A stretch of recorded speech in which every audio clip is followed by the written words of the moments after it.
సమయంలో ప్రభు బలలో మనం పాలు పొందమునుపు దేవుని వాక్యంలో నుంచి మనం ఒక చిన్న వచనం చదువుకుందాం. న్యాయాధిపతుల గ్రంథము 9వ అధ్యాయం. న్యాయాధిపతుల గ్రంథము 9వ అధ్యాయం. అందరము కలిసి 13వ వచనం చదువుకుందాం. న్యాయాధిపతులు 9వ అధ్యాయము 13వ వచనం అందరము కలిసి చదువుకుందాం ప్రార్థనాపూర్వకంగా. దేవునిని మానవులను సంతోషపెట్టు నా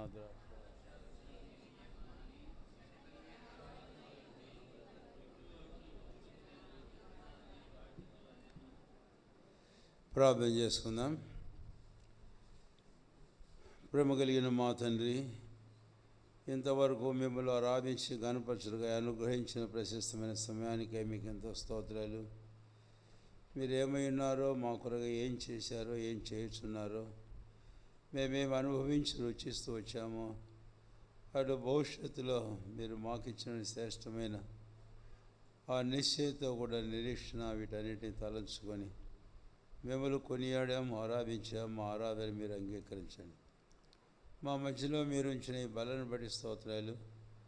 అందు యోగ్యం కూడా మేము పాలు పొందేందుకు కొరగా మమ్మల్ని సిద్ధపరచు. మీ వాక్యమును మాకు ఆశీర్వదించు. పరిశుద్ధాత్మనిక అభిషేకం మాకందరికీ సమృద్ధిగా అనుగ్రహించు. శ్రద్ధగా వినటానికి వినే చెవిని మాకు కలగజేయం. విను బుద్ధిని మాకు పుట్టించు. గ్రహించినట్టు మా మనసులు తెరువు. విధేయ చూపుటికై హృదయాలను సిద్ధం చేయు. యేసు నామమును స్తుతించి ప్రార్థించి వేడుకొంచున్నాము తండ్రి, ఆమేన్.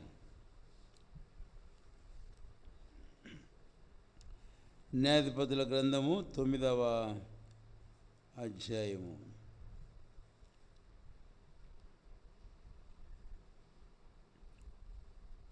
చదివిన ఈ భాగానికి మనం వద్దాం. 13వ వచనం. దేవునిని మానవులను సంతోషపెట్టు, నా ద్రాక్షారసమును ఇయక మాని, చెట్ల మీద రాజునయ్యుండి ఇటు అటు ఊగుటకు నేను వచ్చుదునా అని వాటితో అనెను. ఇక్కడ సందర్భం మనకందరికీ బాగా పరిచయమైనటువంటిదే. ఇది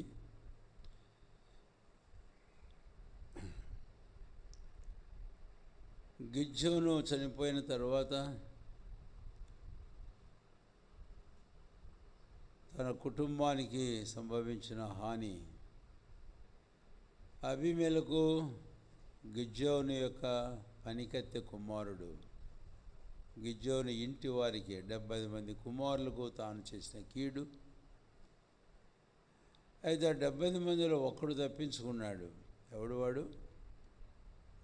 యోతాము తప్పించుకున్నాడు. తప్పించుకొని తాను పారిపోయాడు. ఈ అబీమెలెకు తన వారందరినీ పోగు చేసుకొని తాను గిద్యోనుకు బదులుగా ఇశ్రాయేలును ఏలుతానని చెప్పి ఆ స్థితికి వచ్చాడు. ఇలాంటి దృశ్యం. అయితే పారిపోయినటువంటి ఈ యోతాము ఆయన ఏం చేశాడు అని అంటే, ఆయన ఒక స్థలానికి వెళ్ళాడు. ఆ కొండ మీదికి వెళ్ళాడు. కొండ మీదికి వెళ్ళి ఆ షెకెము వారందరినీ ఉద్దేశించి తాను మాట్లాడుతూ తాను పలికినటువంటి మాట ఇది. కాబట్టి ఇది ఒక ఉపమానము. ఒక ఉపమాన రీత్యా యోతాము అబీమెలెకును గూర్చి, అదే సమయంలో ఆ ప్రజలను గూర్చి తాను మాట్లాడిన సందర్భము ఇది అని.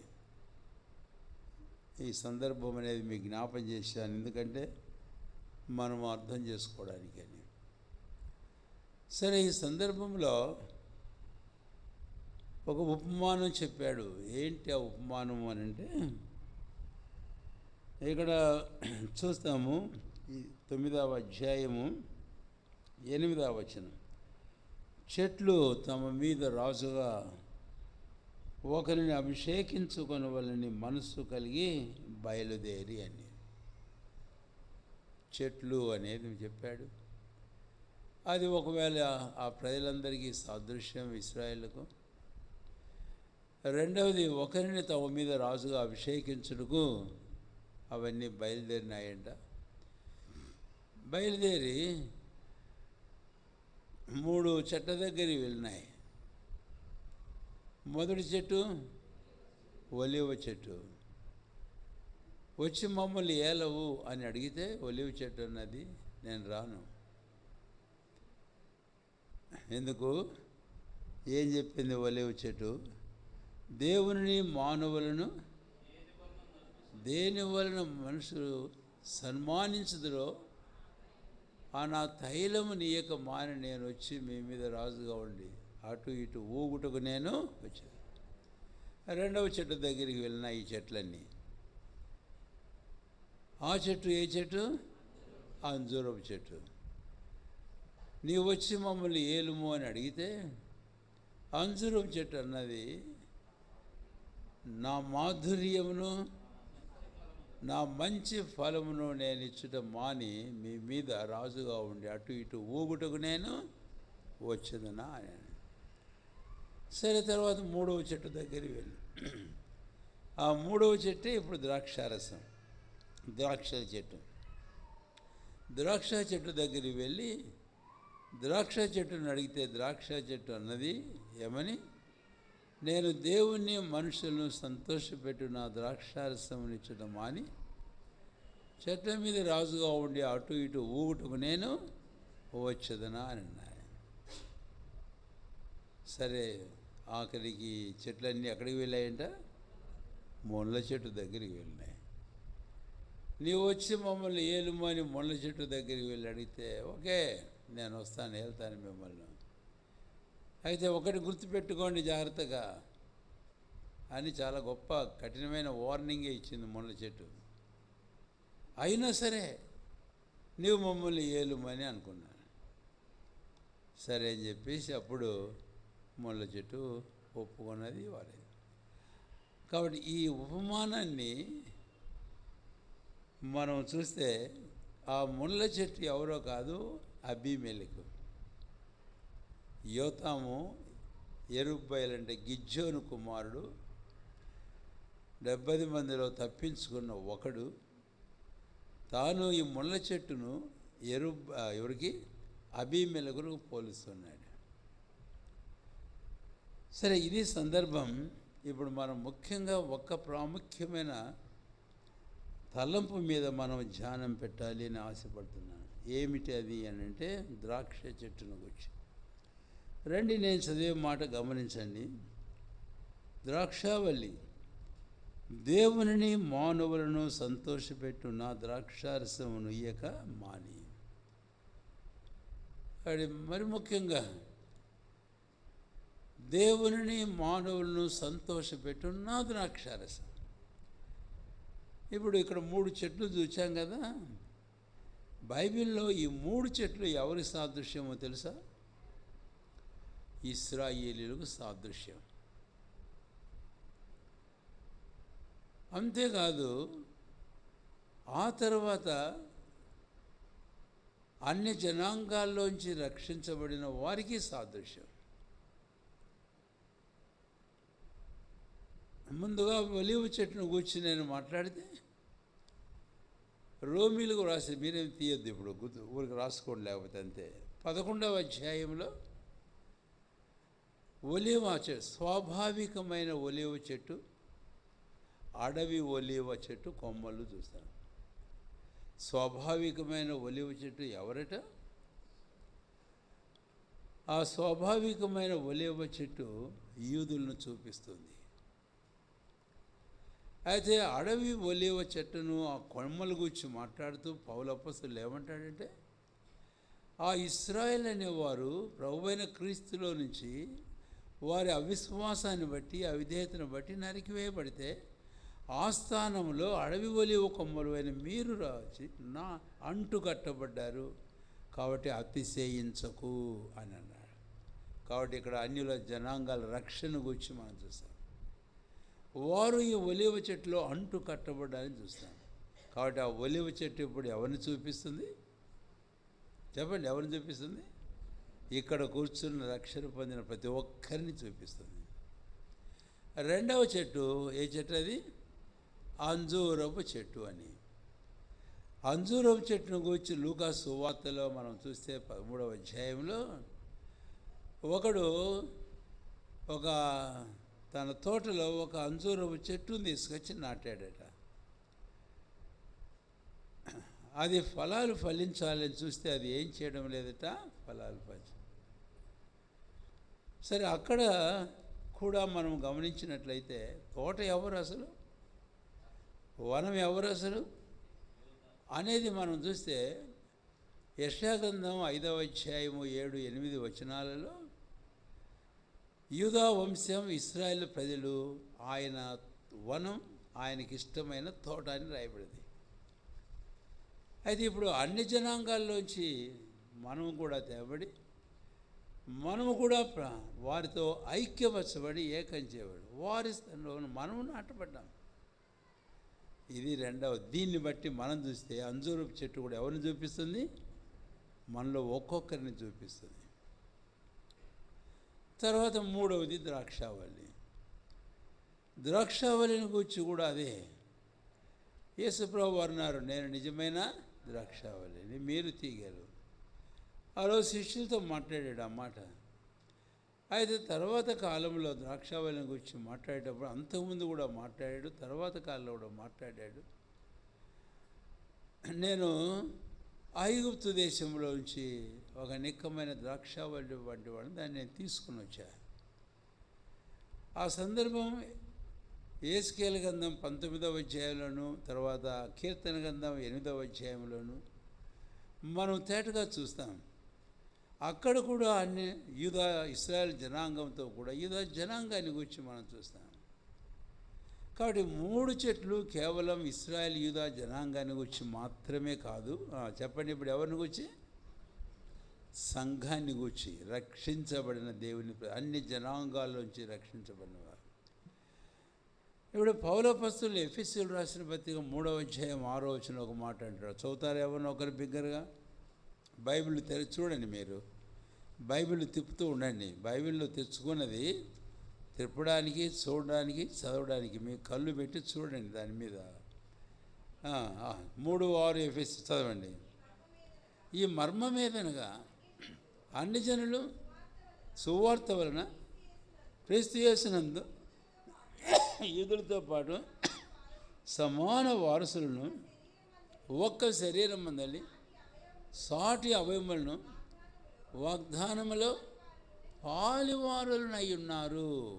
ఇందాక నేను చెబుతూ వచ్చా, అన్య జనాంగాలు యూదులతో ఎలాగా పాలువారైనారో. దేనివలన ఈ కార్యం జరిగిందంటే పౌలు అంటాడు, సువార్త మర్మం ఏమనగా అన్నాడు. కాబట్టి ఆ సువార్త ప్రభువైన క్రీస్తు మరణ భూస్థాపన పునరుత్థానానికి వచ్చిన సువార్త ప్రకటించబడినప్పుడు ఆ సువార్తను విశ్వసించిన వారందరూ ఈ శ్రేష్టమైన అనుభవం తీసుకొని రాబడ్డారు. అది అంతవరకు ఆపుతున్నాం కదా, దాని గురించి ఎక్కువగా మనం వ్యాఖ్యానించుకోం. ఇప్పుడు ముఖ్యమైన మన సందర్భానికి వస్తాం. ప్రభువైన దేవుడు నాటిన ద్రాక్ష తోట, అందులో ఎవరు ఉన్నామో చెప్పండి? మనం అందరం కూడా ఉన్నాం. చదవండి ఒక్కసారి ఇప్పుడు ఎవరైనా 9వ అధ్యాయం 13వ వచనం. చాలంతే. కాబట్టి ద్రాక్ష చెట్టు అంటుంది, దేవునిని మానవులను సంతోషపెట్టు నాది. ఇక్కడ కూర్చున్న వారు మనం అందరం ఎవరము? ద్రాక్ష, ఒలివ చెట్టు, అంజూరపు చెట్టు, ద్రాక్ష చెట్టు. వాటి గురించి మాట్లాడుకోవాలి, ఒక ద్రాక్ష చెట్టు గురించి మాట్లాడుకోవాలి. కాబట్టి ద్రాక్ష చెట్టు అంటుంది, దేవుని మానవులను సంతోషపెట్టు నేను నా ద్రాక్ష. ఈరోజు ఎవరైనా మన దగ్గరికి వచ్చి నువ్వు వచ్చి మమ్మల్ని ఏలు అంటే మనం ఏమంటాం? అవునా, నేను మిమ్మల్ని ఏలాలనా? ఓకేనా, నిజమేనా? అయితే పద వస్తా. ఇక్కడ మన పిలుపు ఏర్పాటు ఏంటో మనం మర్చిపోతాం. ఇక్కడ ఒక మాట చెప్పగోరుతున్నాను. ఏంటనంటే, ప్రయాణం మనం చేస్తుంటే అక్కడ ఒక బోర్డు పెట్టింటారు. ఏం బోర్డు పెట్టింటారు? డైవర్షన్. చెప్పండి, ఏం బోర్డు పెట్టింటారు? డైవర్షన్. మన జీవితంలో డైవర్షన్స్ చాలా ఎక్కువైపోయినాయి. మన ఏమంటూ ఒకటి ఇక్కడ అర్థమవుతుంది. ప్రభువైన దేవుడు ఈలాగు మన జీవితంలో చేసిన తర్వాత అన్యులమైన మనల్ని ఇశ్రాయేలు జనాంగంతో ఐక్యపరిచి ఈ శ్రేష్టమైన అమలు తీసుకొని వచ్చిన తర్వాత సంఘములో, క్రీస్తులో సంఘములో ఆయన మనకిచ్చిన స్థానము, మన స్థితి, మన స్టాండింగ్, మన పొజిషన్ ఇచ్చిన తర్వాత దాన్ని మనం అర్థం చేసుకొని ఆ ప్రకారం మనం జీవించవలసిన వారము. ఆ ప్రకారం జీవించాలి. అయితే మనము మిస్ఫైర్ అంటారే, అట్లా మన జీవితం మిస్ఫైర్ అవుతుంది. మన జీవితం మిస్గైడ్ అయిపోతుంది.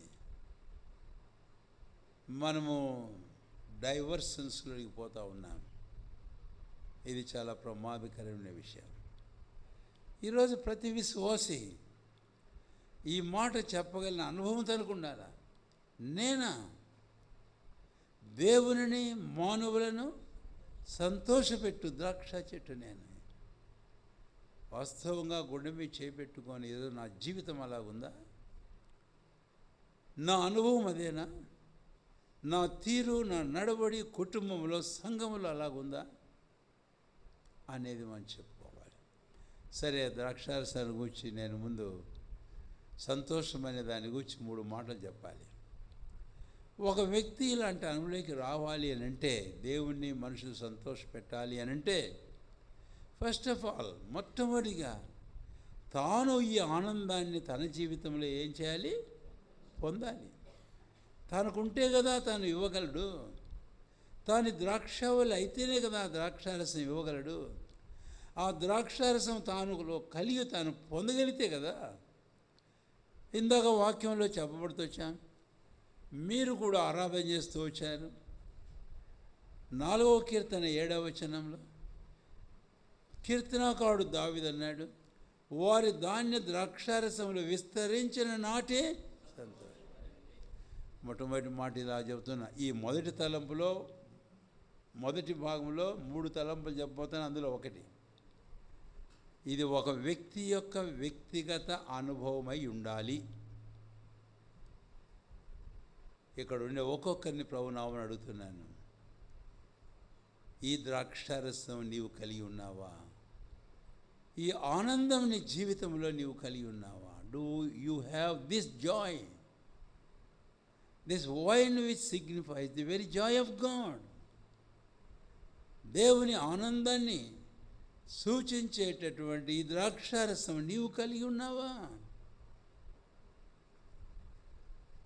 ఇది ఎలాగో ఒక జీవితంలో వారు కలిగి ఉండగలరు అనేది మనం చూస్తే, పేతురు అపొస్తలుడు తన మొదటి పత్రిక 1వ అధ్యాయం 8-9 వచనంలో ఈ మాట ఇలాగ రాశాడు. ఒక మాట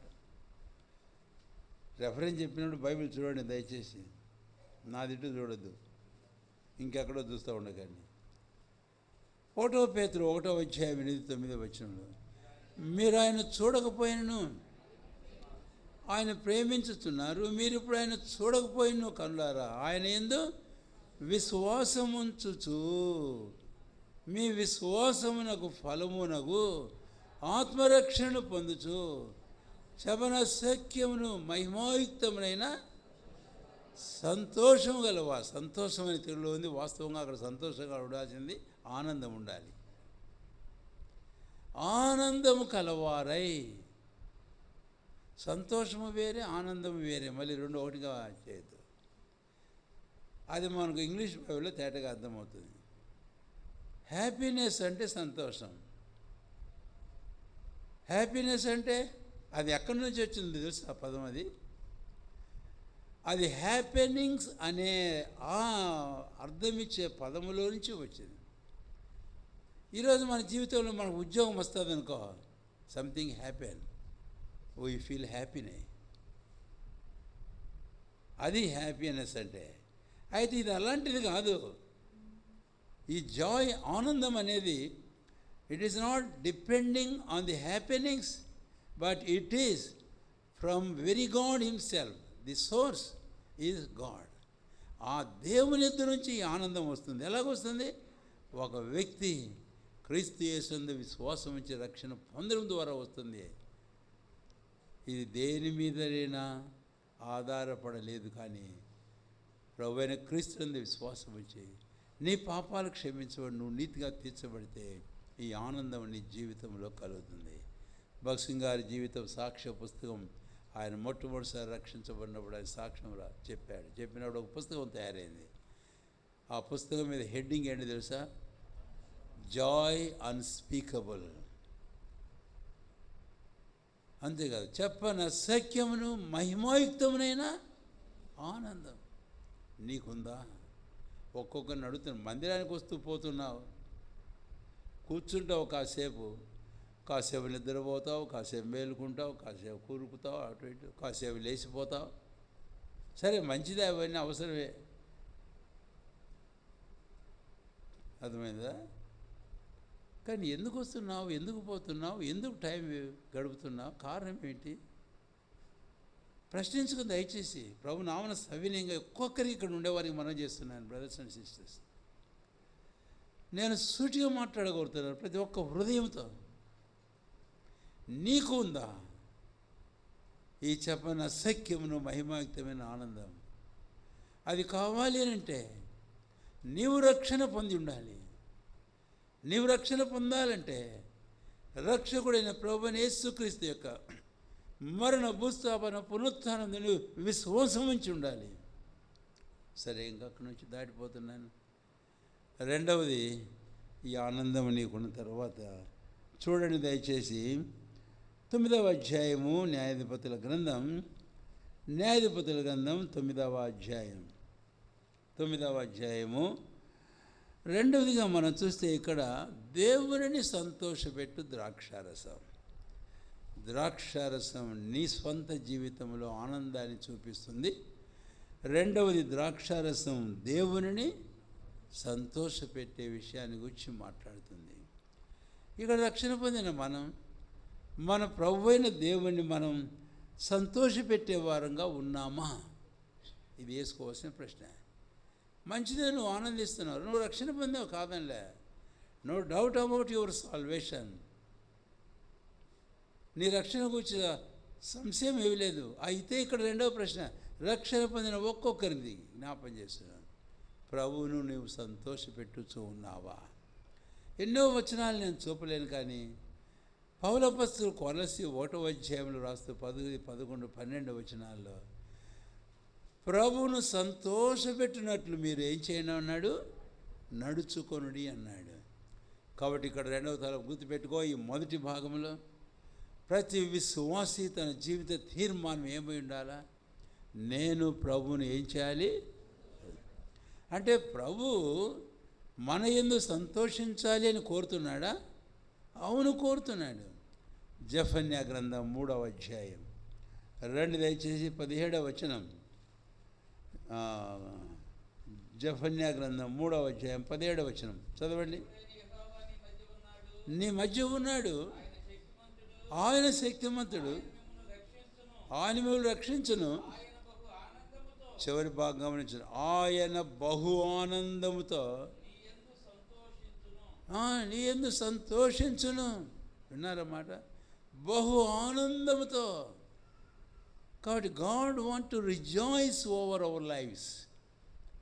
మన జీవితాల యందు ప్రభువైన దేవుడు ఏం చేయాలని కోరుతున్నాడు?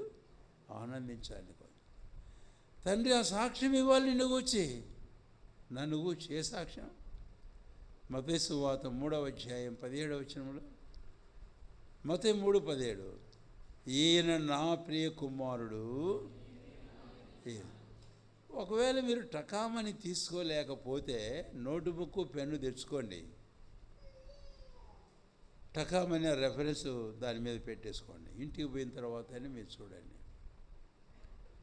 కానీ మత్తయి సువార్త 3:17 ప్రభు తండ్రి అన్నాడు, ఈయన నా ప్రియ కుమారుడు, ఈయన నేను. ఇక్కడ కూర్చున్న ఒక్కొక్కరు నీ యందు నేను ఆనందిస్తున్నానని ప్రభు అనగా అంటాడా నీతోటి? అంటాడా నీతోటి? అనగలడా? నీకు ఆ ధైర్యం ఉందా? చెప్పవా? అవును, నా ప్రభు నా యందు ఆనందిస్తున్నాడు అని చెప్పగలవా? ఇది చెప్పాలి. లేకుండా ప్రభువుకు బలి ఎలాగ పాలు పొందుతాం? ప్రభు మన యందు ఆనందించాలని కోరుతున్నాడు. ఈ సాక్ష్యం మనకు ఉండాలి. తర్వాత 3వ తలంపుకు వస్తున్నాడు. మొదటి భాగంలో ఆ ద్రాక్షారసమైన దాంట్లో 3వ తలంపుకు వస్తున్నాడు.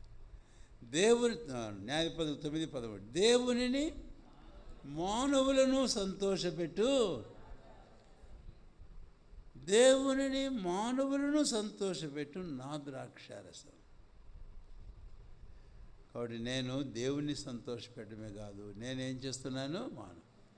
నేను ఆనందిస్తున్నా రక్షణ పొంది. దేవుని స్తోత్రం. రక్షించమన్న క్రైస్తవ జీవితంలో ప్రభువుకు తగినట్టుగా నడుచుకుంటూ నా ప్రభును అన్ని విషయంలో నేను సంతోషపెట్టుచూ ఉన్నా. చెప్పగలవా? లేకపోతే ప్రభువును దుఃఖపెడుతున్నామా? ఆయన ఆత్మను మనం దుఃఖపెడుతున్నామా? తర్వాత 3వది, అంతేకాదు నా తోటి మానవులను నేను సంతోషపెట్టుతున్నా నా ద్రాక్షారసం. తోటి వారిని మనుష్యులను సంతోషపెట్టు ద్రాక్షారసం.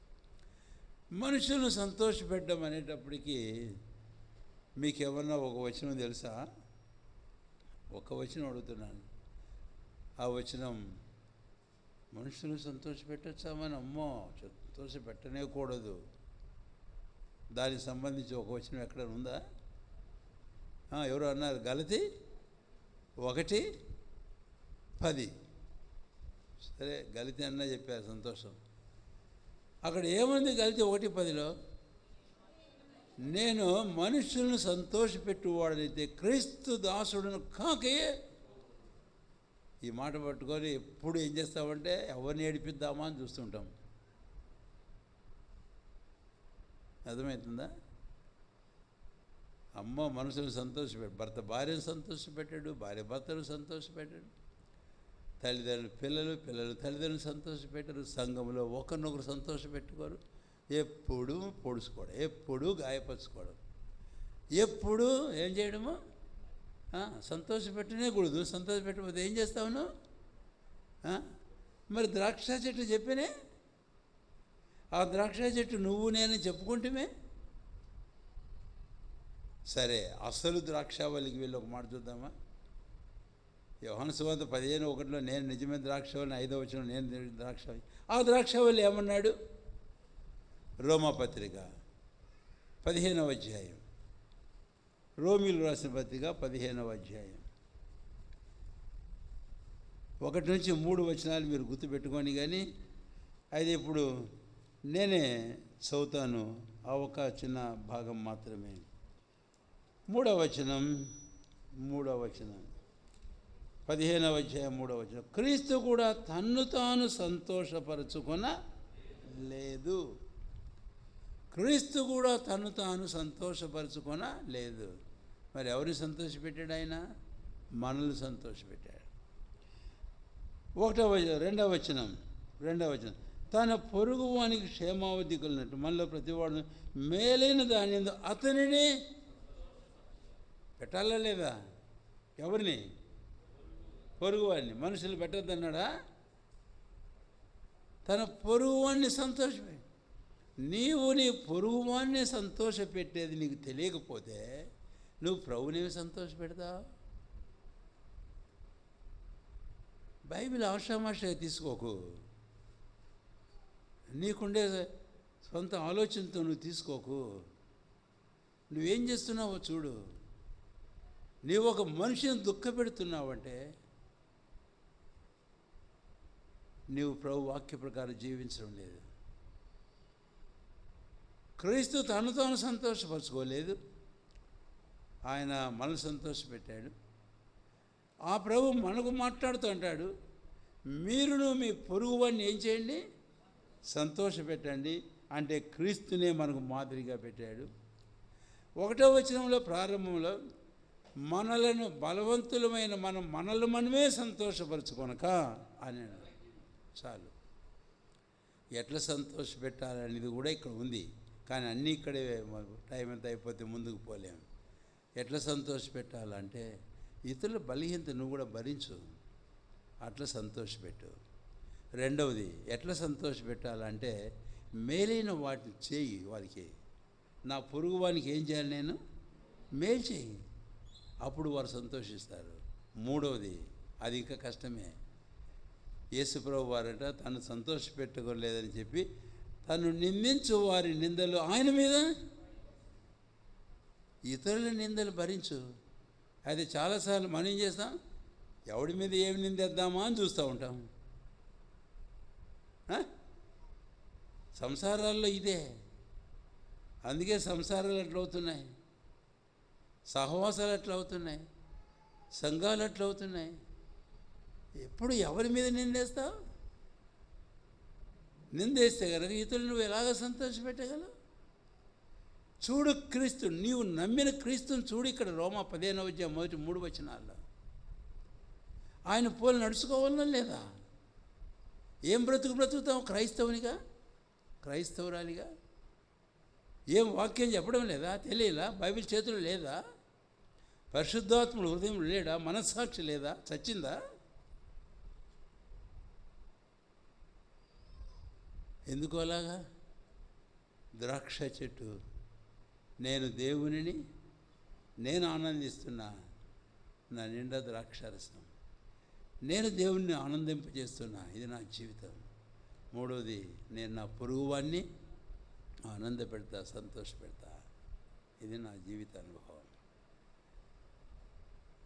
ఎట్లా అనేది నేను 3 మాటలు చెప్పాను, నేను ఇంకెక్కువ మాట్లాడకూడదు మొదటి తలంపులోనే. ఈరోజు గుండె మీద చేయబెట్టుకొని నా బ్రతుకు ఇదే నాకు తెలుసు అని నువ్వు చెప్పగలిగితే బల్లో పాల్పొందు. నేనైనా మీరైనా ఎవరమైనా దేవుని వాక్యానికి ఎవడు ఎక్కువ కాదు, బోధకులైనా బోధలు వినేవారైనా వాక్యానికి మనం సమానమైన వారమే. ప్రియులారా, నిజముగా ఇలాంటి శ్రేష్టమైన దివ్యమైన గ్రంథం బైబిల్ ఈరోజు మన చేతుల్లో ఉందంటే ఎంత ధన్యులం. దావీదు అన్నట్లు ఇది మన పాదములకు దీపం, ఇది మన త్రోవకు వెలుగు. ఎంత చక్కని క్రైస్తవ జీవితం జీవించడానికి ఇది మనల్ని హెచ్చరిస్తుంది, ప్రోత్సాహపరుస్తుంది, పురుకొల్పుతుంది, ఉపదేశిస్తుంది. ఎంత ధన్యులం మనం. ఇంత కలిగి ఉండి కూడా ఈరోజు ఇలాంటి చక్కని జీవితం జీవించకుండా ఉన్నామని అంటే చాలా కష్టమైన పరిస్థితే. చివరి తలంపులో నేను అది జ్ఞాపం చేస్తాను, 6వ తలంపులో. కానీ ఇప్పుడు ఒకటైంది, 2వ తలంపుకు మనం వెళ్దాం. 2వ తలంపుకు మనం వెళితే దయచేసి న్యాయాధిపతుల గ్రంథం 9వ అధ్యాయం 13వ వచనంలో. సరే, నేను మళ్ళీ సారికాడికి మనం పోకూడదు ఇక. కాబట్టి ద్రాక్షారసం, యెషయా గ్రంథంలో ఒక వచనం చదువుదాము. 65వ అధ్యాయం 8వ వచనం. అందరము కలిసి చదువుదాం. యెషయా గ్రంథం 65వ అధ్యాయము 8వ వచనం. 65:8 అందరం కలిసి చదువుదాం. దయచేసి బిగ్గరగా చదవండి తేటగా. యెహోవా ఇలాగ సెలవిచ్చుచున్నాడు, ద్రాక్షాదలలో క్రొత్త రసం కనబడినప్పుడు జనులు అది దీవెనకరమైనది, దాన్ని కొట్టివేయకమని చెప్పుదురు కదా. చాలంతేలేండి. ఇక్కడ ద్రాక్షాదలలో క్రొత్త రసం కనబడినప్పుడు ఏమన్నారట జనులు? అది దీవెనకరమైంది. దీవెనకరమైంది అని అన్నారు. ఇంగ్లీష్లో ఇంకా చక్కగా ఉంది, అది దేవుని దీవెన, అది దీవెన, దేవుని ఆశీర్వాదం. కాబట్టి ఇక్కడ రెండవదిగా ద్రాక్షారసం దేని గురించి మాట్లాడుతుంది అని అంటే దేవుని ఆశీర్వాదాన్ని గురించి మాట్లాడుతుంది. ద్రాక్షారసం ఆశీర్వాదానికి సూచన. యోవేలు గ్రంథం 2వ అధ్యాయం. దేవుడు దాన్ని మనకి ఇస్తానని చెప్పాడు. యోవేలు గ్రంథం 2వ అధ్యాయం 8వ వచనం చదువుతారు ఎవరినో ఒక తీసిన వారు. హోషేయ వెంటనే యోవేలు 2:8.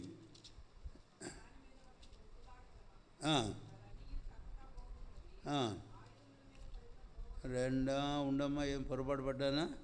2వ అధ్యాయం కాదు, 8 కాదు, 14వ వచనం. 14వ వచనం. పశ్చాత్తాపడి యెహోవాకు తగిన నైవేద్యమును అనుగ్రహించిన పానార్పణముగా దీవెనగా అనుగ్రహింపడని ఎవడు చెప్పగలడు? పానార్పణము అనేది బైబిల్లో అర్పణలు అర్పించినప్పుడు ద్రాక్షారసం కూడా పానార్పణం. కాబట్టి ఇక్కడ అంటాడు ప్రవక్త అయిన జకరియా, ఇశ్రాయేలు జనాంగంతో చాలా కష్టమైన పరిస్థితి గుండా వెళ్ళే దినాలలో దేవుడు మీకు పానార్పణముగా దీవెనను ద్రాక్షారసమును ఇవ్వడని ఎవడు చెప్పగలడు అన్నాడు. కాబట్టి ఇంకా ఎన్నో వచనాలు నేను చూపనని చెప్పాను ఇందాకనే. ద్రాక్షారసం దేవుని ఆశీర్వాదాన్ని చూపిస్తూ ఉంది. ఈరోజు నీవు నేను ఆ ద్రాక్ష చెట్టు అయితే నా ద్రాక్షారసం నేను ఇవ్వాలి అంటే నేను ఆశీర్వదించబడమే కాదు, నేను ఇతరులకు ఆశీర్వాదానికి కారణంగా ఉండాలి. అబ్రహాముతో ఏమన్నాడు దేవుడు? నేను నిన్ను ఆశీర్వదించదును, జనములు నీ యందు ఆశీర్వదించబడుదురు. ఎంత అద్భుతమైన మాట! అర్థమవుతుందా మీకు ఆ మాట అని నేను అడుగుతున్నాను ఒకసారి. సరే, ఇది బైబిల్ స్టడీ కాదు, వర్తమానం. అయినా సరే వాక్యం ఎప్పుడు కూడా వ్యాఖ్యానంతోనే మనం మాట్లాడుకోవడం, పైన కథలు చెప్పుకొని పెట్టి కథలు చెప్పుకొని పోవడానికి కాదు.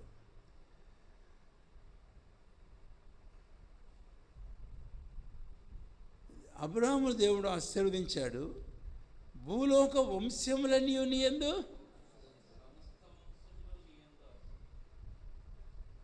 ఈరోజు ఏ వంశం? మన వంశం కూడా ఆశీర్వదించబడింది. ఎవరి గురించి చెప్పాడు తెలుసా? ఇది అన్య జనాంగాల గురించి చెప్పాడు. నీ సంతానం అంటే ఎవరి సంతానం? మత్తయి 1:1 అబ్రహాము కుమారుడైన దావీదు కుమారుడు యేసుక్రీస్తు. యేసుక్రీస్తు అబ్రహాం సంతానం. గలతీ 3వ అధ్యాయం 16వ వచనంలో ఆ సంతానం క్రీస్తు అని వ్రాయబడింది. కాబట్టి ఇప్పుడు ఈ సంతానం నీవు ఆశీర్వదించబడ్డావు, నేను ఆశీర్వదించబడ్డాను. దేవుని స్తోత్రం. నిశ్చయముగా దేనికి మనం పాత్రం కాము, అయినా కూడా క్రీస్తు యేసునందు దేవుడు మనల్ని ఆశీర్వదించాడు. ఎఫెసీ 1:3 మన ప్రభువుకు యేసుక్రీస్తు యొక్క తండ్రి యొక్క దేవుడు స్తుతింపబడును గాక. ఎందుకు అంటే ఆయన క్రీస్తునందు పరలోక విషయంలో ప్రతి ఆత్మ సంబంధమైన ప్రతి ఆశీర్వాదమును మనకు అనుగ్రహించాడు. కాబట్టి ఇప్పుడు ఏం చేయాలి? నేనే అనుభవించాలి, నేనే ఆనందించాలా?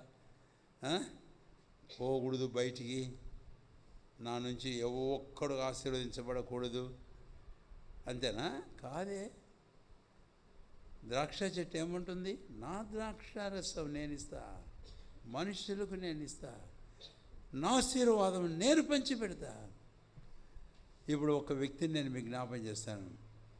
ఆ వ్యక్తి ఎవరంటే యాకోబు. యాకోబు ఏడికి వెళ్ళాడండి? మేనమామ అయిన లాబాను ఇంటికి హారానుకు వెళ్ళాడు. హారానుకు వెళ్ళిన తర్వాత అక్కడ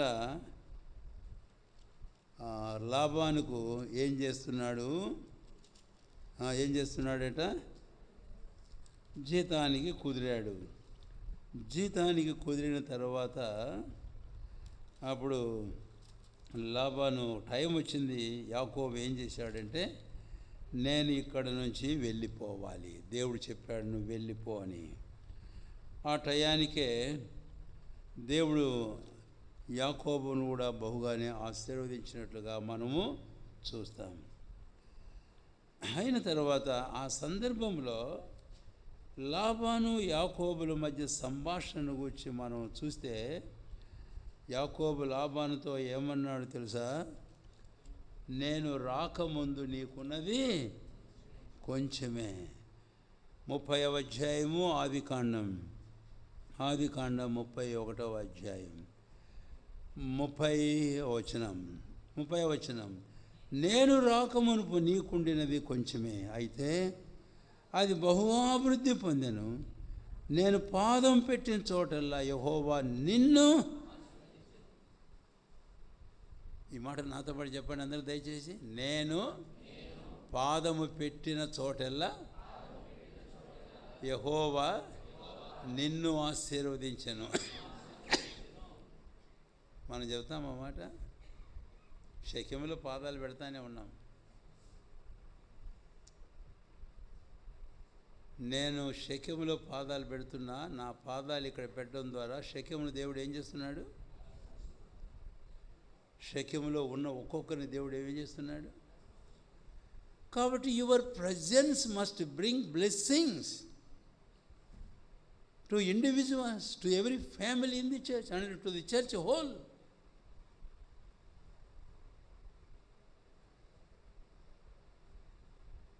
వ్యక్తిగతంగా ఒక్కొక్కరికి, కుటుంబాలకు, అలాగే సారి సంఘానికి నీవు పాదం పెడితే ఆశీర్వాదం కలగాలి. చెప్పు, ఈరోజు గట్టిగా దేవుని ముందు చెప్పు. ఎక్కడే మనుషుల ముందు చెప్పమని చెప్పడం లే. మోకరించుతాం కదా ఇక బల దగ్గర పోయేటప్పుడు, అప్పుడు చెప్పు, అవును ప్రభువా, షెకెములో నేను పాదం పెట్టింది మొదలుకొని ఈ షెకెముకు వచ్చే ఒక్కొక్కరిని నా జీవితం ఎలాగ ఆశీర్వదించు, ఒక కుటుంబానికి నేను ఎలాగ ఆశీర్వాదకరంగా ఉన్నా, స్థానిక సంఘానికి నేను ఎలాగ ఆశీర్వాదకరంగా ఉన్నానున్నా నీకే తెలుసు అని చెప్పుతుందా? నాకు తెలుసు అని చెప్పుకోకు, ప్రభు తెలియాలి. యాకోబు లాబానుతో అన్న మాట ఇది రెండవది, ద్రాక్షారసం ఆశీర్వాదము అని. ఈ ప్రకారం మన జీవితం ఉండాలి అని ప్రభు హెచ్చరిక చేస్తున్నాడు. లేకపోతే ఏంటి ప్రయోజనం అని. క్రీస్తు ప్రభువే కాదు, అబ్రహామే కాదు, యాకోబే కాదు, ఈరోజు అనేక మంది మనుషులు మనం చూస్తాం మనకు ఆశీర్వాదకరంగా. నీవు నేను ఆ ప్రకారము ఆశీర్వాదకరంగా ఉండాలి అనే విషయానికి వచ్చి ఇక్కడ మనం హెచ్చరిక చేయబడుతున్నాం. ఆశీర్వాదమే కానీ నా ద్వారా ఏ ఒక్కరికి నష్టమో కీడుక కలగకూడదు. నన్ను బట్టి యెహోవా నిన్ను యాకోబు చెప్పుకున్నాడు. కాబట్టి ఇప్పుడు మనలో ఒక్కొక్కరు నేను అట్నే ఉన్నానన్నా, నేను అట్నే ఉన్నానన్నా. అయితే లాభం చెప్పగలడా? అది చెప్పండి. ముందు అదే ఉందనుకోండి, నేను అక్కడ పోలే. లాభాన్ని ఏమన్నాడు తెలుసా యాకోబుతో? నేను వెళ్ళిపోతా అంటే, ఎందుకు పోతావు? వెళ్ళిపోతావు ఏం చెప్పు, నీకేం కావాలో చెప్పు, నిన్ను బట్టి యెహోవా నన్ను. మనమైతే చెప్పుకుంటాం గొప్పలు జాగ్రత్త, అబ్బా నన్ను బట్టి మీకు ఎంత ఆశీర్వాదం, ఎంత దీవెన, నన్ను బట్టి ఎంతమంది ఆశీర్వదించబడుతున్నారు అని మనలో మనం చెప్పుకుంటాం. అయితే వాళ్ళు చెబుతారా? ఆ లాభాన్ని చెబుతాడా? ఎదుటి మనిషి చెబుతాడా? అన్నా, అక్క, నిన్ను బట్టి దేవుడు నన్ను ఆశీర్వదించాడు. సవాలుగా తీసుకోమని అడుగుతున్నాను ప్రభునామమున. లేకపోతే ఏంది జీవించేది? క్రైస్తవ జీవితం వృధా, వ్యర్థంగా ఎంతకాలం మీకు ఇలాగే? మూడవ తలంపుకు వద్దాం. మూడవ తలంపు ద్రాక్షారసం అనేది లూకాసు వార్త 10వ అధ్యాయం. లూకాసు వార్త 10వ అధ్యాయం రెండు దయచేసి 34వ వచనం. 10వ అధ్యాయము లూకాసు వార్త 34వ వచనం. అతన్ని చూచి అతని మీద జాలిపడి నూనెయు ద్రాక్షారసమును పోసి అతని గాయములను కట్టి చాలంతే. ద్రాక్షారసం మూడవదిగా ఏం చూపిస్తుంది? గాయాలు కట్టేది. నిజమైన ద్రాక్షావల్లి ప్రభువైన క్రీస్తు ఆయన కట్టలేదా మన గాయాలు? ఆయన పొందిన దెబ్బల చేత మనము 1 పేతురు 2వ అధ్యాయం 24వ వచనం ఎంత స్పష్టంగా ఉంది. యెషయా 53వ అధ్యాయంలో ఆయన గాయపరచబడ్డాడు. కారణం ఏమిటి? మనల్ని స్వస్థపరచాలి, మన గాయాలు కట్టడానికి. అందుకే 147వ కీర్తనలో ఈ మాట మనం చూస్తాం. 1, 2, 3 వచనాలు. 3వ వచనం అక్కడ అంటాడు, చెదరిపోయిన ఇశ్రాయేలును పోగు చేయవాడు, యెరూషలేమును కట్టువాడు, గుండె చెదరిన వారిని వారి గాయాలు కట్టేవాడు. ఇది మన ప్రభు. ఎన్నిసార్లు మనం గాయపరచబడతాం మనకు తెలుసు. కొన్నిసార్లు యోగ గ్రంథంలో 5వ అధ్యాయం అంటాడు, మనుషుల మాటల నొప్పి నీకు తగలకుండా. పలు రకాలైన గాయాలు మన మనసులో, శరీరంలో అయ్యేటి కాదు, మన మనసులో హృదయములో అయ్యే గాయాలు కొన్నిసార్లు. అయితే ఇలాంటి గాయాలన్నీ మనకు కలిగిన గాయాలు ప్రభు కట్టాడు. యెషయా 1వ అధ్యాయం చూస్తే అరికాలు మొదలుకొని నన్నెత్తి మొదలుకొని అరికాలు వరకు గాయములు, పచ్చివి, పిండబడ, నూనె రాయబడలే, మెత్తని చేయబడలే. అయితే ప్రభు అయిన క్రీస్తు యేసు యొక్క మరణం, ఆయన మనలో చూపిన ప్రేమ, ఆయన కల్వరిలో చెందించిన ప్రశస్తమైన రక్తం మన గాయాలన్నింటినీ ఏం చేసిందంటే చెప్పండి? మన గాయాలన్నింటినీ కట్టింది. ఆ రోజున ఆయన చివరి పస్కా పండుగను ఆచరించేటప్పుడు ఆ పాతనెత్తుకొని అన్నాడు, ఇది అనేకుల పాప క్షమాపణ కోరి చిందించబడుతున్న నా రక్తం వలన కృత నిబంధన. నన్ను జ్ఞాపకం చేసుకో ఈ ప్రభును. నీ గాయాలు కట్టాడే, నిన్ను బాగు చేశాడే, మరి నీ పని ఏంటి? 3వదిగా ద్రాక్షారసం ఏం చూపిస్తుంది అంటే గాయాలు కట్టడం. ఎవరి గాయాలు కట్టాలి? మనం ఇతరుల గాయాలు మనం కట్టాలి. ఇదిగో చూడు మంచి సమరయుడు. చాలాసార్లు మంచి సమరయుని కథ బాగానే చెప్పుకుంటాం, కథను గురించి బాగా బోధ చేస్తాం. కానీ మన క్రియాపూర్వకమైన క్రియాశీలక జీవితానికి వచ్చేటప్పటికి మనం పాటించడంలే, ఆ ప్రకారం అనుసరించడంలే, ఇతరుల గాయాలు కట్టడానికి మనం ప్రయత్నించడంలే. దానికి భిన్నంగా ఇంకా ఏం చేస్తామంటే చెప్పలే, గాయాలు కడదాం. అబ్బాయి నేను ఎప్పుడు రాళ్ళతో పొడవలే, నేను ఎప్పుడు కత్తితో పొడవలే, నేను ఎప్పుడు గాయం చేయలే అని నువ్వు అంటావు. బైబిల్లో మెట్టి మాటలు ఉన్నాయంటే ప్రపంచంలో ఎక్కడ దొరకవు. కొంతమంది మాటలు పైకి చూస్తే నూనె నునుపులాగా ఉంటాయంట, నున్నగా ఉంటాయి. అవి ఎట్టాటివంట? వరదీసిన కత్తులట. ఏంటివి? వరదీసిన. ఏం చేస్తున్నావు మరి ఇప్పుడు ఈ మాటల ద్వారా? అందుకే అన్నాడు యోబు గ్రంథం 5వ అధ్యాయంలో, మనుషుల నోటి మాట వలన కలుగు నొప్పి తెలియడం లేదా నీకు? మనం నోరు తెస్తే మాట్లాడే మాటల ద్వారా ఇతరులకు నొప్పి కలుగుతున్న సంగతి నీకు తెలియడం లేదా అంట. ఇంకేం విశ్వాసం మనం? బైబిల్ చెబుతుందే. యోబు అంటాడు ఒక మాట, మీరు స్నేహితులు నాకు ఇలాంటి వారు అని అంటూ ఆయనను యోబు గ్రంథం 16లో అంటాడు, నా మాటల చేత నేను మిమ్మల్ని ఏం చేస్తాను? ఆదరిస్తాను. మీ గాయాలు నేను కడతాను. మీ మాటల చేత నా గాయాలు ఇంకా రేపుతున్నారు. ద్రాక్షారసం గాయాలు కట్టేది. కాబట్టి ఇది స్వస్థతను కలగజేసేది.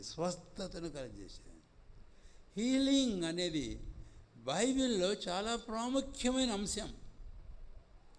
1-2 మాటలు చెప్పి తర్వాత తలం వెళ్తా. హీలింగ్ అంటే స్వస్థత అనేది. అందుకే 147వ కీర్తన మనం చదివాం. యేసయ్యను గూర్చి 1 పేతురు 2:24 మనం చదివాం. యెషయా 53వ నేను జ్ఞాపం చేశాను. పాసాన్ అవుతున్నాం మనం త్వరగా. అందుకే నేను చెప్పా, నోట్బుక్లు పెన్సిల్ చేసుకోండి, పెన్లు అంతా నేర్పలు. మాకు ఇంకేం పర్లేదు, అంతా నేర్చుకున్నాం అనుకొని గర్వించద్దు.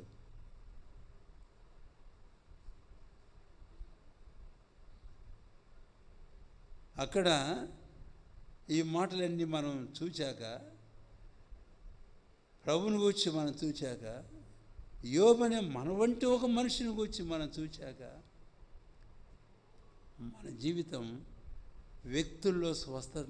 దేవుడు అన్నాడు మాట, ఇర్మియా 33:6 నేను దానికి ఆరోగ్యమును, స్వస్థతను, సమాధానమును కలగజేస్తాను, శీఘ్రముగా రాజేస్తాను. ఇది ప్రభు తీర్మానం, గుర్తుపెట్టుకో. This is the very decision and the resolution of God towards every one of us. మనలో ప్రతి ఒక్కరి విషయంలో ప్రభు అనే దేవుని యొక్క తీర్మానం ఇది. ఇశ్రాయేలు గూర్చి మాట అన్నాడు, సంఘము దేవుని ఇశ్రాయేలు మనల్ని గూర్చి కూడా అన్నాడు, ఇదిగో నేను నీకు ఆరోగ్యమును, స్వస్థతను శీఘ్రముగా రప్పిస్తాను, నేను మీకు గాయాలు కడతా. నిశ్చయంగా ఈరోజు ప్రభు మన ఒంటికే కాదు, మన హృదయానికి, మనసుకైన గాయాలు ఎన్నోసార్లు ఎలాగ కడుతూ వచ్చాడో తెలియదా మీకు? అనుభవించాం. కష్టాలు, ఇబ్బందులు, నిందలు, అవమానాలు, లేమి, కొరత, ప్రతికూలతలు జీవితంలో వచ్చినప్పుడు ప్రభు తన ఆత్మ ద్వారా, తన వాక్యం ద్వారా, ఇతరుల ప్రార్థన ద్వారా ఎట్లా మనల్ని ఆదరించాడో, మన గాయాలు కట్టాడో మనకు తెలుసు. ఈరోజు మనం ఏం చేస్తున్నాం? గాయము కట్టు కానీ గాయము చేయకు, గాయము కట్టు కానీ గాయాన్ని రేపకు. ఇదే మూడవది, ద్రాక్షారసం స్వస్థత. స్వస్థత అనే మాట బైబిల్లో చాలా ఎన్నోసార్లు దేవుడు తానే స్వయంగా వాడాడు ఈ మాట. ఏమని? భ్రష్టులైన బిడ్డలారా తిరిగి రండి, నేను మిమ్మల్ని తెలుగులో ఏమో గుణపరుస్తానన్నది, ఇంగ్లీష్లో I will heal you, I will heal you, నేను మిమ్మల్ని స్వస్థపరుస్తాను. సరే, ఇంకంతే, ఇది అలవరుచుకుందాం జీవితంలో. ఎవరు గాయపరచబడ్డారు? ఎక్కడ గాయాలతో ఆదరణ లేకున్నారు? ఎవరు ఓదార్పు అనుకున్నారు? అలాంటి వారిని ప్రార్థన చేస్తాం, మాటల ద్వారా వారిని ఆదరిస్తాం, ధైర్యపరుస్తాం, గాయాన్ని కడదాం. మనకు చేతనైనంత చేసి ఏదైనా సరే వారిని మన ప్రభు చేసిన చక్కని పరిచర్య. అదిగో వాడు యెరూషలేము నుంచి ఎరుకోపోతున్నాడు, వాడు దిక్కుమాలినోడు, వాడు తప్పు చేశాడు, అయినా సరే వాని పరిస్థితి ప్రభు ఎరిగి వెళ్ళాడు వాడి దగ్గరికి. ఆ మాటలన్నీ నేను చదవడం లేదు. ఇక వచ్చి నూనెయు ద్రాక్షారసం, నూనె గాయం మెత్తం చేయడానికి, ద్రాక్షారసం స్వస్థపరచడానికి. ఆ రెండు మాటలు అర్థమైందా? కాబట్టే ఈ స్వస్థత అనేది మన ద్వారా ఇతరులకు పోవాలి. మన ద్వారా వ్యాధి వ్యాపించకూడదు ఇతరులకు. చాలాసార్లు in spite of spreading the health, we spread the in health to other people. స్వస్థతను ఇతరులకు ప్రబలింపజేసేదానికి బదులు అస్వస్థతను, అనారోగ్యాన్ని కలగజేస్తాము. అరవిందం గారు ఒక మాట అంటేవాడు, బాయ్ జలుబు వచ్చినోడి దగ్గర మాత్రం ఉండకూడదు అనేవాడు. ఎందుకన్నా నన్ను ఒకసారి, వాడికి జలుబు వస్తే దగ్గుతూ ఉంటాడు, దగ్గుతూ ఉంటే మనకు వస్తుంది అంటారు. అంతేకాదు, వాడు చీదేసి అంటే ఏడ పడితే ఆడ పూస్తాడట. అర్థమైందా? ఏడ పూస్తే మనం చేపెడితే అదే అవుతుంది. కరోనా మనకు అందరికీ బాగానే తెలుసు కాబట్టి నేను దీని గురించి కూడా ఎక్కువ చెప్పక్కర్లే. ఈరోజు నీకొచ్చే తుమ్ములు, నీకొచ్చే దగ్గులు, నీకొచ్చే సీమిడి ఇంకోటి పూస్తావా? రోగములను విస్తరింపజేసే కరోనా నా నువ్వు ప్రభు నీకు తెచ్చిన ఆరోగ్యాన్ని నువ్వు విస్తరింపజేసేటటువంటి చక్కని ప్రభు మనసు కలిగిన వ్యక్తి, విశ్వాసిగా ఎవరంగా ఉన్నాం మనం. అంటువ్యాధులు అనేవి మనకు తెలుసు కాబట్టి అలాంటి వారంగా ఉండద్దు. కాబట్టి ఎవరంగా ఉండాలా?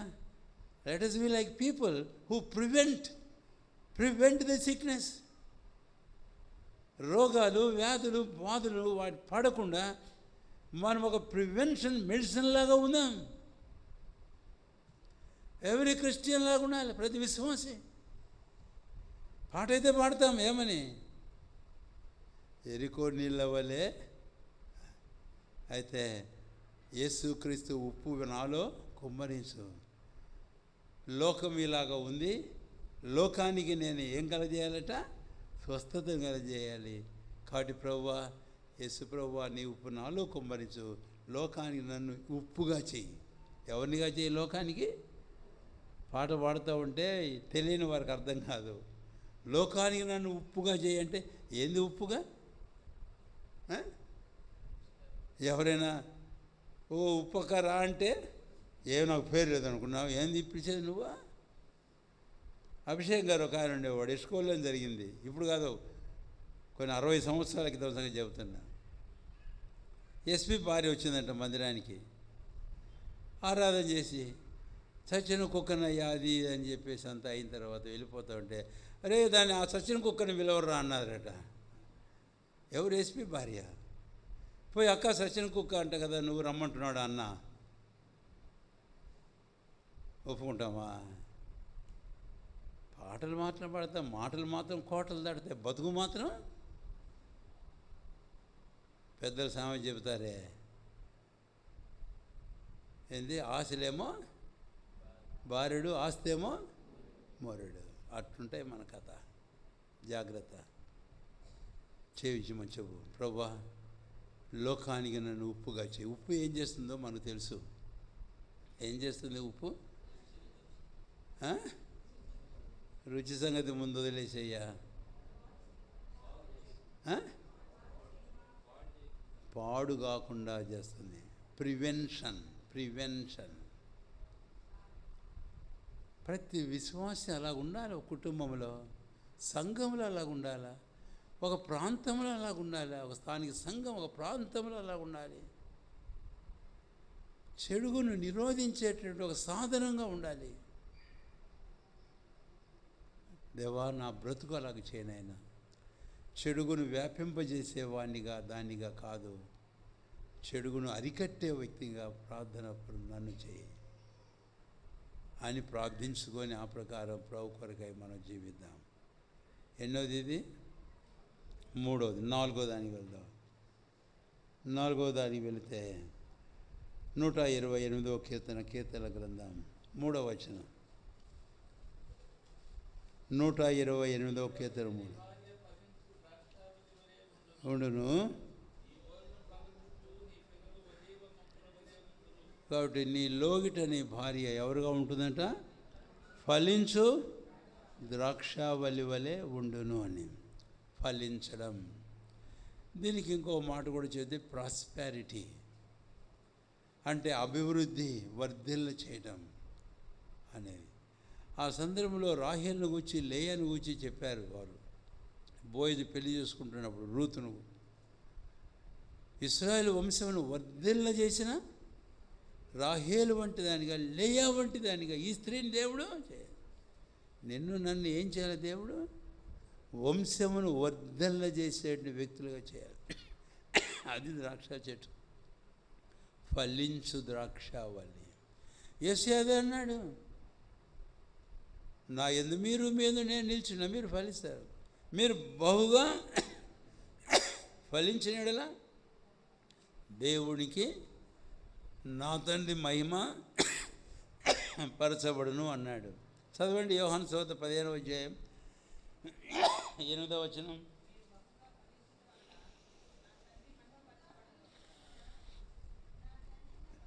మీరు బహుగా ఫలించుట వలన నా తండ్రి ఏమవుతాడట? మహిమపరచబడతాడు. కాబట్టి 4వది ద్రాక్షావల్లి ఇక్కడ ఫలించడం అనేది మనం చూస్తాం. ఇక్కడ 2 మాటలు మీకు చెప్పాలి. ఏమిటి ఆ 2 మాటలు అని అంటే, 1 రోమీయులకు రాసిన పత్రిక 7వ అధ్యాయం 4వ వచనం.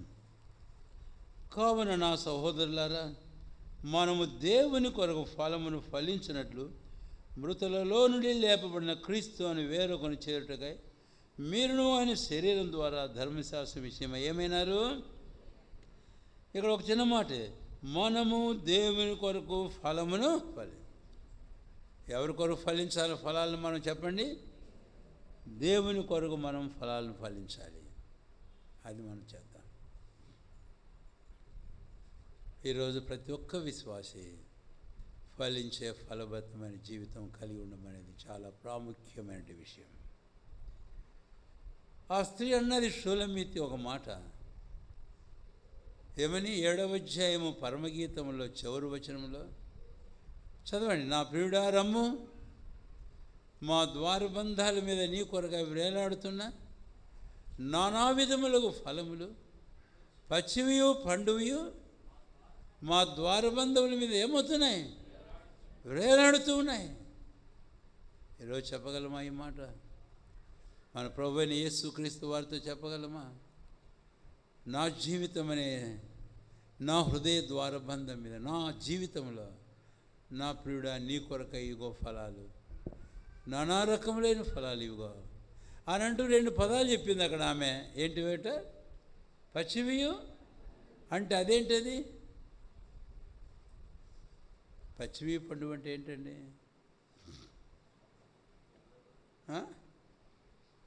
మార్కెట్కి పోయినప్పుడు అన్నీ పండుగ తెచ్చుకోగా కొన్ని దోర తెచ్చుకుంటాం, కొన్ని ఇంకా పచ్చి తెచ్చుకుంటాం. ఎందుకు? ఈ పండినేటి తినగానే ఆ దోర మాగుతాయి, ఆ దోర తినగానే పచ్చి మాగుతాయి. దీని అర్థం ఏంటి తెలుసా? పచ్చివి పండు అంటే కాన్స్టాంట్ ఫ్రూట్ఫుల్నెస్, కంటిన్యూయల్ ఫ్రూట్ఫుల్నెస్, ఎడతెగకుండా ప్రభు కొరకై ఫలించే ఫలభరితమైన జీవితం. అక్కడ చూస్తే పచ్చి ఉన్నాయి, అక్కడ చూస్తే పండుగ ఉన్నాయి. అవి పండుగ పోగానే పచ్చి అయిపోతుంది, పచ్చి పోగానే మళ్ళీ పచ్చి, మళ్ళీ పండుగ, ఇలాగ కంటిన్యూగా ఫలించడం అనేది ఇది అవసరం. ఏదో నిన్న చేశా, నేను మొన్న చేశా, అయిపోయింది, అతిశయించొద్దు, గర్వించొద్దు. మనం ఎడతెగకుండా ప్రభు కొరకై ఫలాలు ఫలించే ఫలవంతమైన జీవితం ఈ లోకంలో విశ్వాసులంగా జీవించేంత కాలం దేవుని కొరకై మనం అలాగా ఫలం ఫలిద్దాం. ఒకటి అది. ఫలాలు కావాలంటాడా ఆయన లేదంటాడా? చెప్పనా? ఇంకా ఇంకెక్కువ చెప్తా పోతా ఉంటే మనకు ఈరోజు ఒక ప్రత్యేకమైన ఇది ఆకర్షణ కూడా ఉంది. ఆయన ఆ సందర్భం మీకు బాగా తెలుసు కాబట్టి నేనే తీయడం అని చెబుతున్నా. మార్సువాత 11వ అధ్యాయంలో ఆయన వెళుతున్నాడు. యేసు ప్రభు వారు యెరూషలేముకు వెళ్తున్నాడు. ఆకలి కొన్న రీతిగానే వెళుతున్నాడు. పోతా ఉంటే అంత దూరంలో అంజూరపు చెట్టు ఒకటి కనపడింది. అంజూరపు చెట్టు కనపడేటప్పటికి ఆయన అనుకున్నాడు, అంజూరపు చెట్టు అంటే అది చెప్పడం మంచిది కాదు, ఆకులు కలిగిన అంజూరపు చెట్టు కనపడిందట. అప్పుడు ఫలము ఏమైనా దొరుకునేమో అని చెప్పి దాని దగ్గర వెళితే అక్కడ ఏం లేవట? ఆకులు తప్ప ఫలాలేవి లేవు. ఆకులు తప్ప ఫలాలు ఏమిటి? ఆకులు ఉంటే ఫలాలు ఉండాలి, వాటికి ఫలాలు ఉంటేనే ఆకులు ఉంటాయి, అది గుర్తు. కానీ ఆకులు ఫలాలు రెండు. ఆకులు ఏం చూపిస్తున్నాయి తెలుసా? పై క్రియలు, మనుషులు కంట కనపడేటి. ఫలాలు మామూలుగా ఎక్కువ ఫలాలు బయటికి కనపడవు. ఎక్కడుంటాయి అవన్నీ? ఆకుల చాటున ఎక్కడో ఉంటాయి. మనం బయటికి చూపించుకోవడం చాలా ఎక్కువ, లోపలికి మాత్రం శూన్యం. బయటికి చూడడానికి ఆకులు గల అంజూరు చెట్టు, దగ్గర వెళితే చూస్తే ఫలాలు లేవు.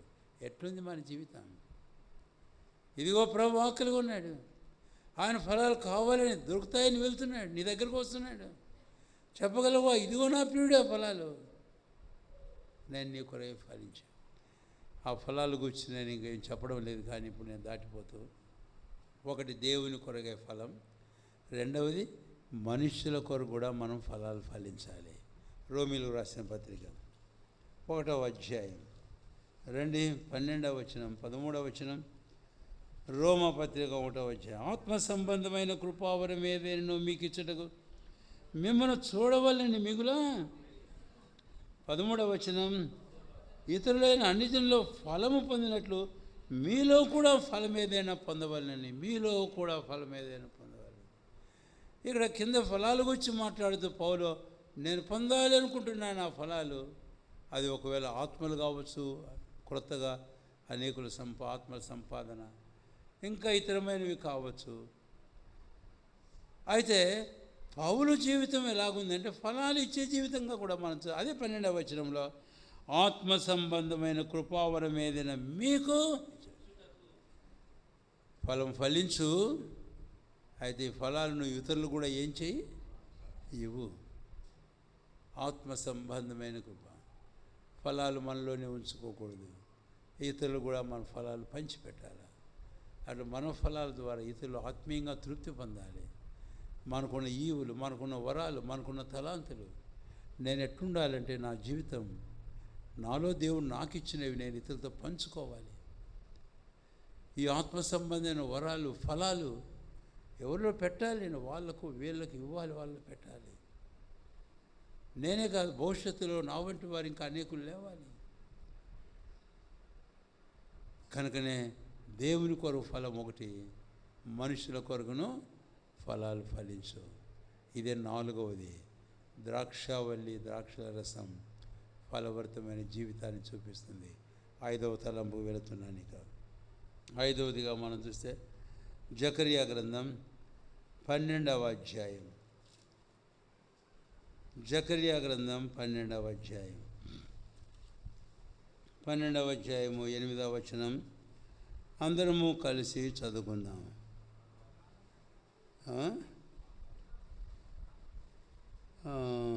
12:8 ఆయన మళ్ళీ అనుమానంగా ఉంది.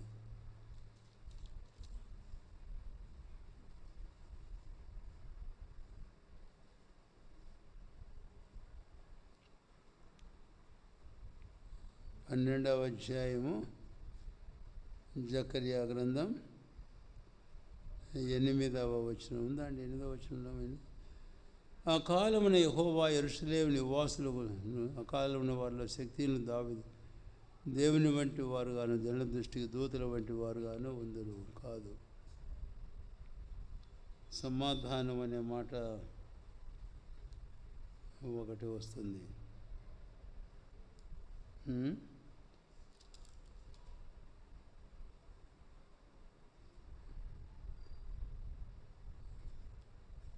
పైన కూడా లేదు కదా.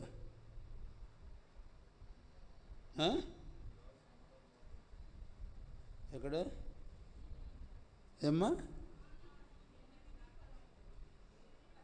8 ఓకే, సారీ, 12:8 అనుకున్నాను. Right, 8:12 right.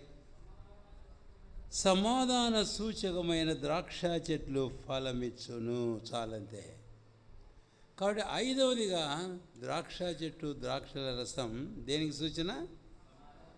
సమాధానానికి సూచన. ఇది 5వ తలంపు, సమాధానపు సూచన. నా ద్రాక్షారసం నేను ఇచ్చుట మానదు, దేవునికి మనుషులు. కాబట్టి సమాధానానికి ద్రాక్షారసం సూచన అని. ఈ సమాధానం గురించి నేను 2 మాటలు మాట్లాడతా. ఒకటి, ప్రభువైన దేవుడు అన్నాడు యెషయా గ్రంథం 27వ అధ్యాయం 4వ వచనంలో.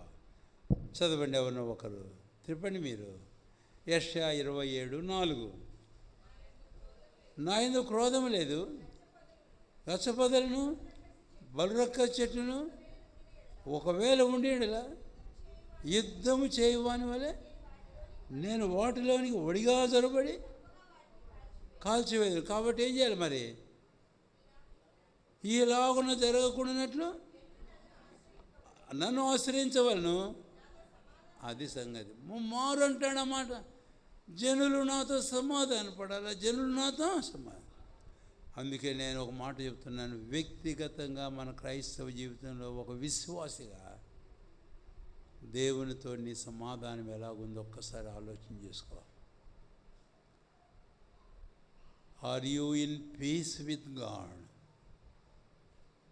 నీవు దేవునితో సమాధానము కలిగి జీవిస్తూ ఉన్నావా? క్రొత్త నిబంధనలో ఒక వాక్యం చదువుదాం. 2 పేతురు 3వ అధ్యాయం 14వ వచనం. 2 పేతురు 3వ అధ్యాయం 14వ వచనం. ఇక్కడ మనకు తెలుగు బైబిల్ అంత బాగాలేదు కానీ చదవండి.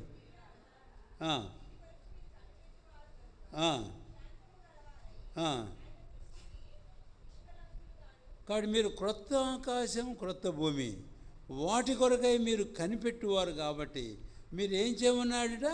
శాంతము గలవారై అన్నాడు ఇంగ్లీష్లో. తెలుగులో అయితే ఇంగ్లీష్లో చక్కగా వాడాడు. రాసుకోగలిగిన వాళ్ళు రాసుకోండి కూడా. అక్కడ బైబిల్ ఏమంటే, that you may be found in peace. You may be found in peace. ఎప్పుడు?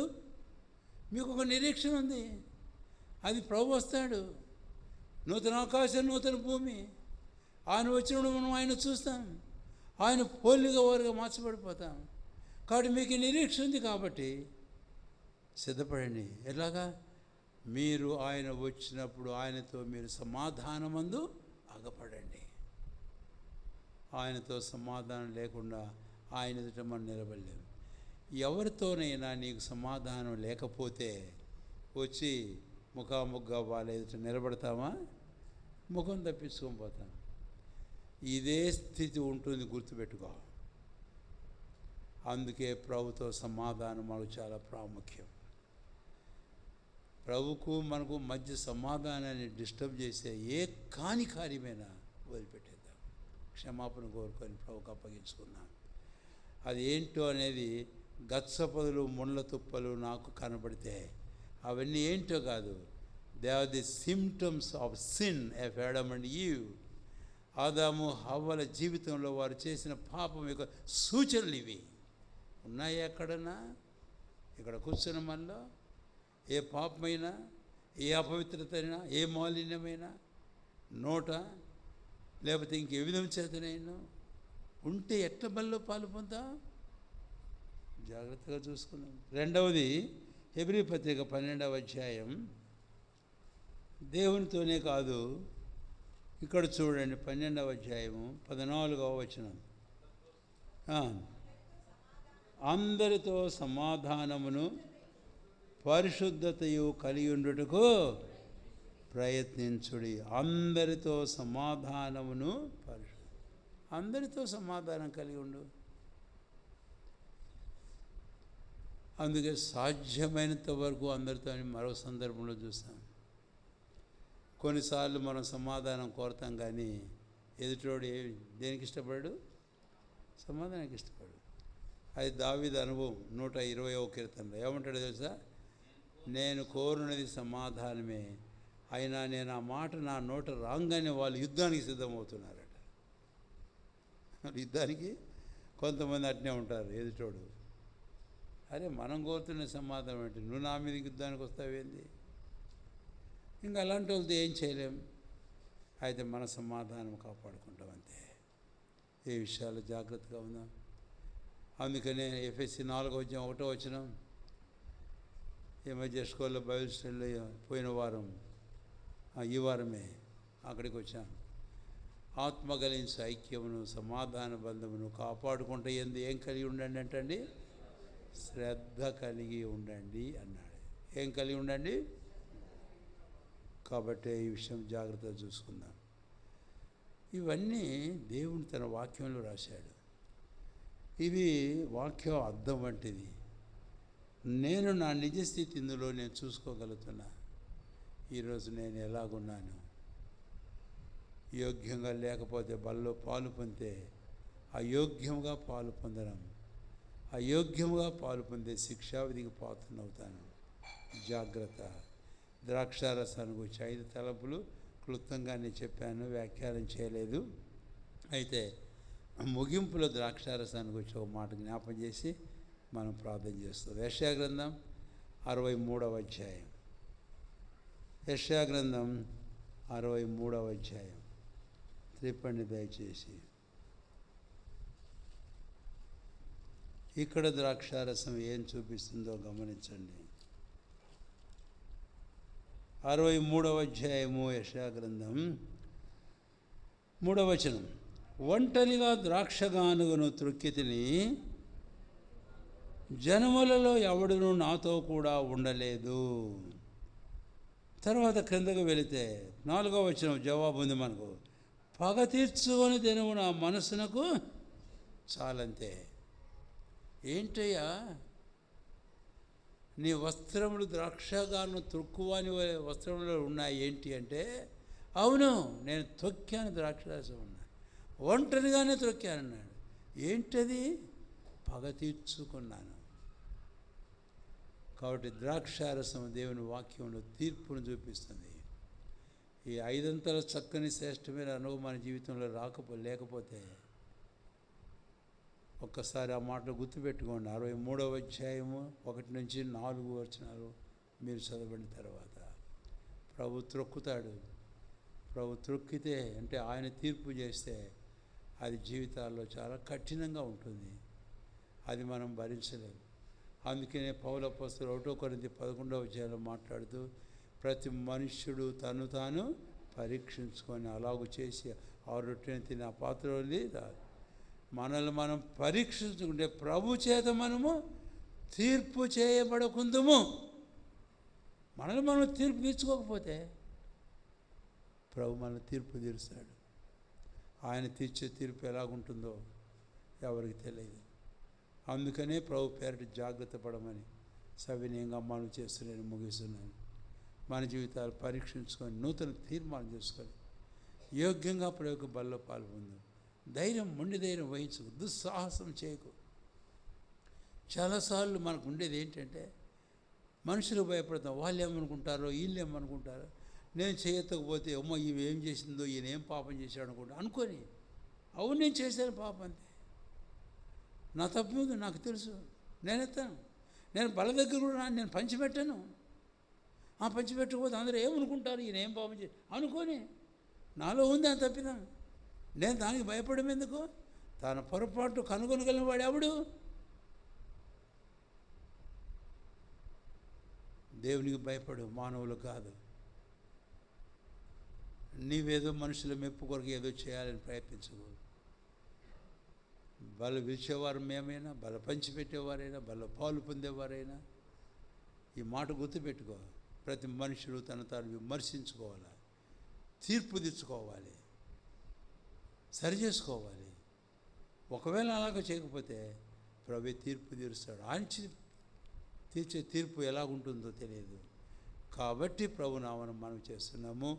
తగ్గించుకొని దీనిలో యోగ్యంగా బల్లో పాలు పొందాం. రాయి గారు ప్రార్థన చేసి ప్రభు యొక్క బలను పంచిపెడతారు. రెండు దయచేసి అందరి మోకాళ్ళ మీదకి.